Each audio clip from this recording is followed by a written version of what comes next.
What do you say, everyone? Well, it's a very good day today. As you can see, I've got the cab raised on the Viking International, or Thunder Truck 1. And first, let me show you how I've got that rigged up, because like I said before, there's no cab jack. So first I'll show you that, and then I'll show you the engine that I've nicknamed the Touchdown 100. So you can see the come along right there. So what I do is I put that come along in the top of the post, and then I hook it under the cab cross member there. And then I click it up. And then when I get to the point where I can get my safety lumber in position, right here, and you can see I've got a bungee cord so it doesn't fall out of there. But I click it up and then I back it off so that there's a little bit of weight on the 4x4.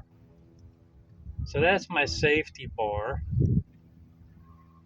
Now I believe the cab will go over further, but I don't want to do that because if this windshield gets damaged, then the whole cab is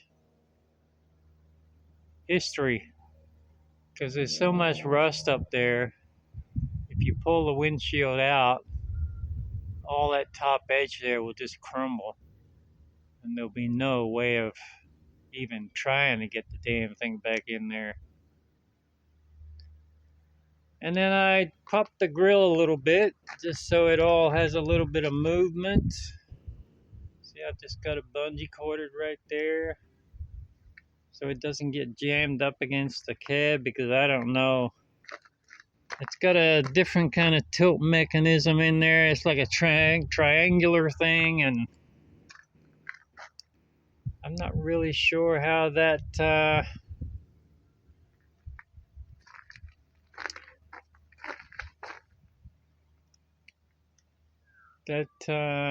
mechanism works.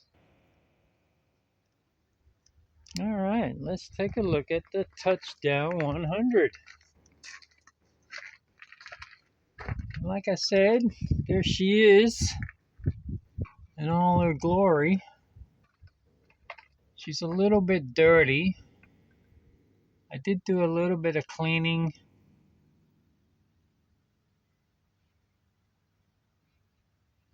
on it about 6 months ago, but then the priorities came up and things had to be done. You can see the turbo up there. Now the good thing about this engine, this is a very good engine, I believe. You get a shot all the way in there.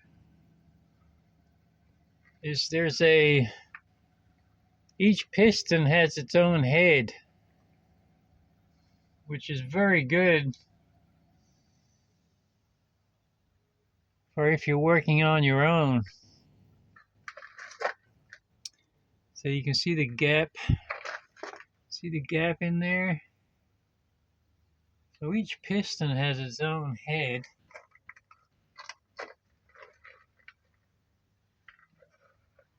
And after I get it cleaned, what I'm going to need to do, you can see I've got a tarp down there on the ground to catch any, like I'm not going to use a hose or anything like that, so any kind of crap that falls down off the engine will go on that tarp. And if it gets real nasty, I can just roll it up and throw it away. All right, more comments about the engine. I'm just looking it over because I basically got the cab over and then I just started filming, so I didn't waste no time. So I believe this is the air intake side.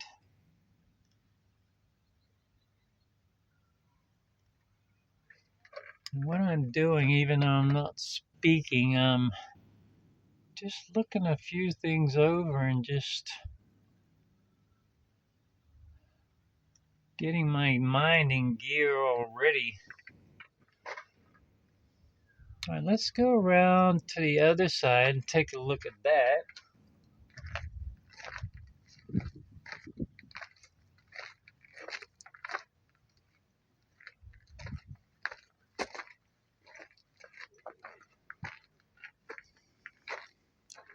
Now at about, see right now I got full sunshine, but I moved over here because at about 3 o'clock I start to get shade from the boat here. So I'll get a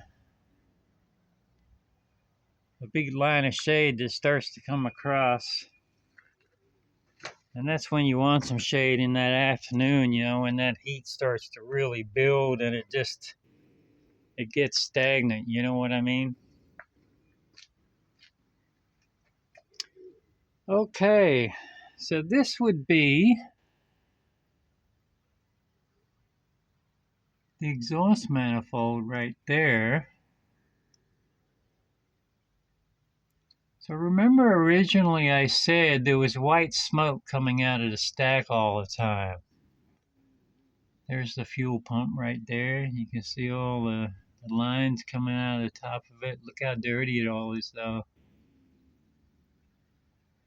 So I'm just going to use dishwashing liquid and a scrubbing brush and just take my time and I'll see how clean I can get it. And then in the next video on the touchdown 100 here, I'll show you how I did. But I think what I'm going to do is pull the exhaust manifold off and then fire it up for a few minutes and just see if I get any clues from that. You know, like if white smoke is only coming out of one cylinder or something like that, then I've got it narrowed down to one cylinder and I can just pull that one head and see what I can do with it. There's no manuals on this engine. I've tried.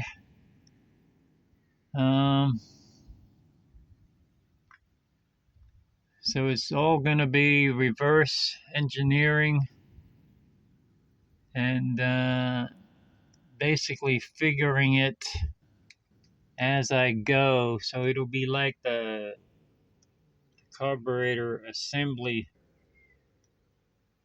video where I just took my time and felt it out. And when I'm doing this stuff, I'll do it like the carburetor video. You know, if there's glitches here and there, like if I get stuck on something, then I'll show you how I got stuck. I won't try to edit it and make it like it was just so smooth. It was magical. You know what I mean? I want to leave the glitches in the video, so that's what I'll do. Because, you know, if anybody else is in the same boat, especially a new guy, you know, if they watch a video where everything's so smooth and it just goes so nice and easy, and then they start doing it and they get hung up and they don't know what to do with something, and then they run into people that won't give them any advice and all that kind of bull. I just want to show them that it's normal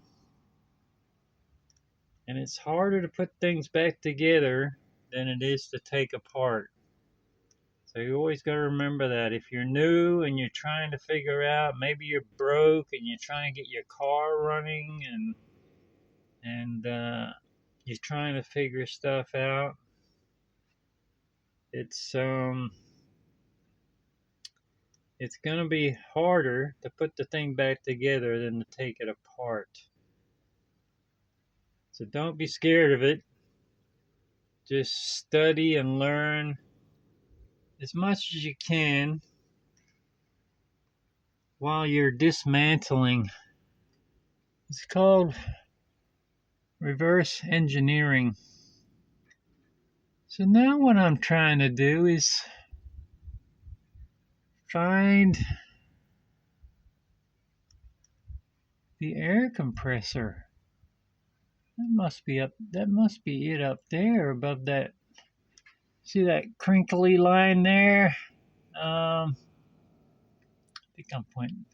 That one there. That's a coolant line. I think that little canister below that is actually the air compressor. Because another problem I have is I'm not getting any air through to the trailer. So I'm getting air on the tractor, no problem, brakes and such, but no air coming through to the trailer. So I gotta figure that out. And one guy told me that's restoring one of these out on the east side of Australia. So it's not like I can go look at the thing anytime I like and see what he's doing, but he said that will be a very basic thing.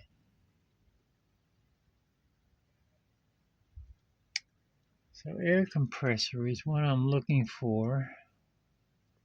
And I'm pretty sure I'm on the right track about pulling off this exhaust manifold, which won't be easy, but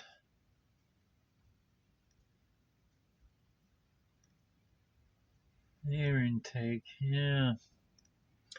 Because what happens is, I think I mentioned this before, some rust just fell on my head. I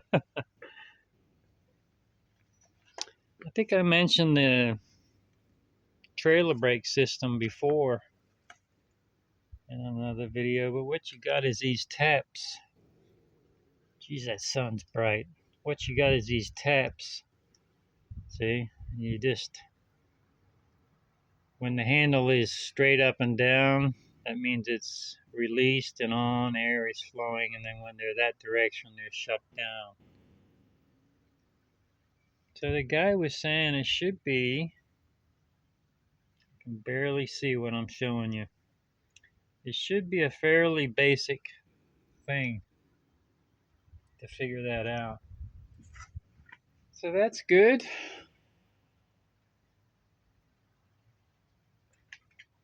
And there you go, guys. I'll get started on it and do some cleaning this afternoon. And then in the next couple of days, working around other stuff that I got to do, I'll do another video and show you how she came up. Be safe.